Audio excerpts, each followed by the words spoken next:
السلام علیکم فرینڈز، آج کی تازہ خبر کے ساتھ دی عرب انفو چینل میں آپ لوگوں کے لیے حاضر ہوں۔ ابشر پلیٹ فارم پر دی جانے والی 4 نئی سہولتیں فراہم کی گئی ہیں۔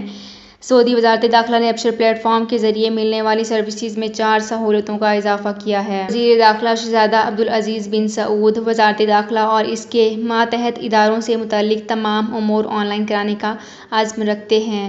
دوسری سہولت یہ دی گئی ہے کہ ہتھیار لے کر چلنے کے لیے اجازت نامہ آن لائن حاصل کیا جا سکتا ہے۔ اس کے لیے وزارت داخلہ سے رجوع کرنے کی ضرورت نہیں رہے گی۔ سعودی شہری اور مقیم غیر ملکی اپنی گاڑیوں کی اصلاح و مرمت کے لیے اجازت نامہ آن لائن حاصل کر سکتے ہیں۔ اس کے لیے انہیں محکمہ ٹریفک جانے کی ضرورت نہیں ہے۔ پرائیویٹ سیکٹر کے لیے پبلک ٹرانسپورٹ کی گاڑیوں کی سروسز بھی آن لائن حاصل کی جا سکتی ہیں۔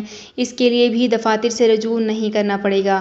تو فرینڈز، یہ تھی میری آج کی ویڈیو۔ ہوپ آپ کو یہ ویڈیو پسند آئی ہوگی۔ اگر آپ کو یہ ویڈیو پسند آئی ہے تو ہمارے چینل کو سبسکرائب، لائک اینڈ شیئر کر لیجئے۔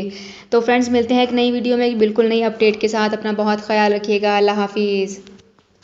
سعودی عرب میں مقیم غیر ملکیوں کے لیے بہت بڑی خوشخبری آ گئی ہے۔ اب کوئی بھی شخص جو اپنے ملک جانا چاہتا ہے اور اس کا اقامہ ایکسپائر ہو یا اقامہ ویلڈ ہو، شرکہ بند ہو، مسسہ بند ہو یا کفیل چھٹی نہ لگا رہا ہو یا کوئی بھی مسئلہ ہو، تو آپ ہمارے ساتھ رابطہ کریں۔ ہم انشاءاللہ آپ کو 3 دن کے اندر ایمبیسی کے ذریعے آپ کا خروج لگا کر آپ کو آپ کے ملک واپس بھیج دیں گے۔ کوئی بھی انڈین، پاکستانی، نیپالین، بنگلہ دیشی، سری لنکن یا کسی بھی ملک کا ہو، وہ آسانی سے بغیر کسی پریشانی کے اپنے ملک واپس جا سکتا ہے۔ جی ہاں، اسکرین پر آپ کے سامنے جو نمبر شو ہو رہا ہے، اس پر آپ کانٹیکٹ کریں۔ انشاءاللہ 3 دن کے اندر آپ کو آپ کے ملک واپس بھیج دیا جائے گا۔ مطلوب کیس والے رابطہ نہ کریں۔ شکریہ۔